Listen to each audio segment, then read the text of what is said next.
जोगिंदरनगर की निशा को उसके ही प्रेमी ने मौत के घाट उतार दिया। 20 जनवरी को आरोपी युवराज ने निशा को चंडीगढ़ से रोपड़ ले जाकर भाखड़ा नहर में धक्का दे दिया। उसके बाद निशा का शव पटियाला के पास बरामद हुआ। घटना के बाद पुलिस ने आरोपी को गिरफ्तार कर लिया है। आरोपी युवराज पंजाब पुलिस में तैनात है और उसका परिवार फतेहगढ़ साहिब में रहता है। आरोपी पहले से ही शादीशुदा था और उसका एक बेटा भी है, लेकिन निशा इन सब बातों से अनजान थी। आरोपी झूठ बोलकर उसे ब्लैकमेल कर रहा था। 5 महीने पहले ही दोनों की मुलाकात हुई थी। निशा के पिता ने बताया कि घटना वाले दिन युवराज ने निशा को मिलने के लिए बुलाया, जिसके बाद वे उसे गाड़ी में बैठाकर सुनसान जगह ले गया, जहां उसने निशा का मर्डर कर नहर में फेंक दिया। पिता हंसराज ने कहा कि ये साजिश के तहत उसकी बेटी को मारा गया है। हंसराज सोनी, मैं जोगिंदरनगर झलवान जलपेड़ तहसील जोगिंदरनगर डिस्ट्रिक्ट मंडी का रहने वाला हूँ। मेरी बिटिया 4 साल से चंडीगढ़ में बीएससी कर रही थी एसटी कॉलेज में। एसटी कॉलेज से बीएससी कर रही थी। बीएससी क्लियर करने के बाद वो हेयर होस्टैग का कोचिंग ले रही थी। बीच में शनिवार चंडीगढ़ से जोगिंदरनगर आई। संडे को जोगिंदरनगर में हमारे पास रही और हमारी उससे बड़ी बिटिया भी घर में और उसके बच्चे भी आए हुए थे। वो भी खड में रहते थे। निशा सोनी सोमवार को 1:30 बजे और रितु सोनी और साथ में 2 बच्चे अपनी गाड़ी लेकर खड की तरफ चल पड़े। जब खड में 8 बजे खड में पहुँचे, उससे पहले जो पंजाब पुलिस का कर्मचारी उनके साथ फ़ोन में ही 2-2.5 घंटे तक काफ़ी बहस बसाई और काफ़ी गाली गलौज उस पुलिस वाले ने की और उसने साथ में धमकी भी दी कि हम आपको ख़त्म कर देंगे।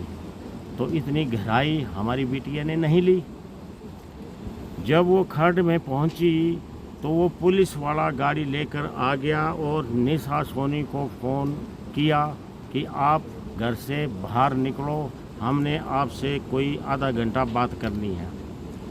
जब हमारी बिटिया खड से निकली बात करने के लिए गई तो उन्होंने हमारी बिटिया का अपहरण कर लिया। अपहरण करने के बाद जो है उसके करके ले गए उसको, उस गुमराह करके ले गए और उसको कोई ऐसी नशीली वस्तु देकर रोपड़ क्या नाम है, बालूगंज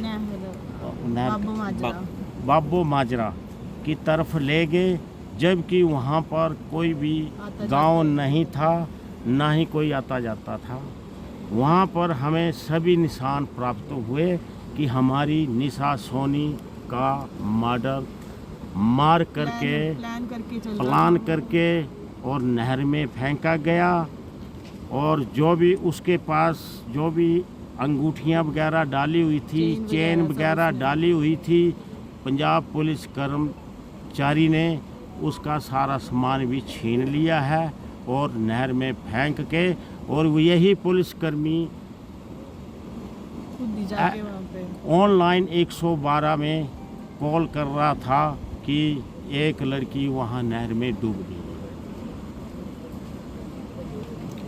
अच्छा, आप उनके साथ थे जोगिंदरनगर से जब गए, उनके साथ थे, जैसे बताया कि फ़ोन में बातें हुई तो वो स्पीकर में था, तो क्या क्या उसने मतलब वो गाली गलौज दे रहा था, तो इनकी बड़ी ज़्यादा लड़ाई हो रही थी।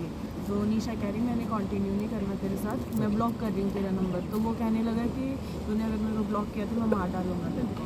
हमने नहीं लिया सीरियस, हमने सोचा चलो कई बार बात कर लेते हैं नॉर्मल, लेकिन वो नॉर्मल नहीं था। वो प्लान करके फतेहगढ़ अपने घर जा रहा था, तो वहीं से वो वापस आ गया कि मैंने मिलना है। 8:30 बजे उसने गाड़ी नीचे लगा ली, 8:30-9 बजे के टाइम पे कहते निशा नीचे आ जाए। निशा कहती दीदी मैं आधे 1 घंटे में बात करके आ रही हूँ। मैंने कहा चल टाइम से आ जाइए। उसने उसको गुमराह किया और उसको उस रोड पे कभी नहीं गए ज़िंदगी में, वो उस रोड पे ले गया ऐसे सुनसान एरिया में जहाँ पे कैमरा तक नहीं लगा हुआ है। और वहाँ पे उसका मुंह दबा के उसको उसका मर्डर करके उसको उसमें फेंक दिया नहर में। अच्छा, जब कितनी देर बात हुई होगी इनकी फ़ोन में जब आपने स्पीकर में सुना? 3-4 घंटे बात हुई है। 3-4 हाँ घंटे जी। जब आप ट्रैवल कर रहे थे, कभी व्हाट्सएप पे बात हो रही थी, कभी नॉर्मल कॉल पे बात हो रही थी। आपने पूरी बातें सुनी? हाँ जी, हाँ जी। मैं तो समझा रही थी कि नहीं ऐसा नहीं है, लेकिन वो मुझे नहीं पता प्लान करके आया था और उसको वहाँ नहर के पास वहाँ जाने का कोई मतलब नहीं था, इतना सुनसान एरिया। इसने उसका फ़ोन तोड़ा पहले पत्थर के साथ, उसके बाद अपना फ़ोन को गिरा दिया, सबसे पहले प्रूफ ख़त्म करने की कोशिश करी गई है। इसका मुंह दबाया जिससे इसके दांत मतलब दब गए थे बिल्कुल, उसी चक्कर में उसको हार्ट अटैक भी आ गया। तो तभी उसने उसको नहर में फेंक दिया और पटियाला में फिर उसकी हमें डेथ बॉडी मिली। ये पुलिस वाले की उम्र कितनी होगी? 34 साल है। शादीशुदा? हाँ, बट उसने 27 साल बताया था, अनमैरिड बताया था, अब पता चल रहा है उसका लड़का है एक। जी। तो क्या लगता है कि और भी लोग इसमें इन्वॉल्व हो सकते हैं? ये प्लान करके हुआ है सर। जी। प्लान करके इन्होंने एक लड़की को ख़त्म कर दिया, क्योंकि उसका नेचर ऐसा था कि नहीं तू गलत है तो हमें तेरे साथ नहीं रखना। तो इन्होंने उसको मारने की पूरी साजिश करी है, पूरा मार के छोड़ दिया। जी, तो क्या मांग रहेगी आपकी, क्योंकि बेहद ही ज़्यादा निंदनीय ये घटना है, जिस तरह से घर से दूर जो निशा काम करने के लिए जो अपना कोर्स वहाँ पे कर रही थी और इस तरह की घटना बेहद ही झकझोर करने वाली है, क्या मांग रहेगी वहाँ की जो गवर्नमेंट से, पुलिस से? जी, यही मांग रहेगी कि उसको इंसाफ मिलना चाहिए, इंसाफ मिलना चाहिए, क्योंकि आगे से कोई भी हिमाचल की लड़की बाहर जाने से पहले 100 बार सोचेगी, क्योंकि जैसे एक लड़की के साथ हुआ हिमाचल की और लड़कियों के साथ भी ये सब हो सकता है, तो उसको भी फांसी की सज़ा सुनाई जाए। हम तो यही मांग करते हैं जी। कि हमारे तो घर का बच्चा गया है। जो हमारी जोगिंदरनगर की ग्राम पंचायत की बेटी जो भाखड़ा जो नहर है उसमें उसका शव प्राप्त हुआ, तो ये बहुत ही दुखदाई है हम सबके लिए। मैं चाहती हूँ कि शासन और प्रशासन से ये मांग करती हूँ कि इस हमारी बेटी के साथ इसे न्याय मिलना चाहिए, इसके साथ न्याय होना चाहिए, ताकि आने वाले टाइम में जो हमारी और भी बेटियां हैं जो चंडीगढ़ में कि कभी नौकरी करने के लिए गई हुई है, कोई पढ़ने के इरादे से गई हुई है, नहीं तो आने वाले टाइम में भी आज हमारी बेटी वहाँ पे भाखड़ा बांध में जो मृत पाई गई। हम चाहते हैं कि हमारी बेटी के साथ न्याय होना चाहिए, ताकि आने वाले टाइम में हमें ऐसी घटनाएं ना देखने को मिले, ना सुनने को मिले। यही मैं शासन और प्रशासन से मांग करती हूँ और मैं मंडी एसपी से भी हाथ जोड़कर निवेदन करती हूँ, प्रार्थना करती हूँ कि मैडम काइंडली आप भी इस केस को अच्छे से लें ताकि हमें न्याय मिल सके। मैं यही गुजारिश करना चाहती हूँ। तो ये देखिए, दोषियों को कड़ी से कड़ी सज़ा मिले, लगातार यही लोगों की मांग है।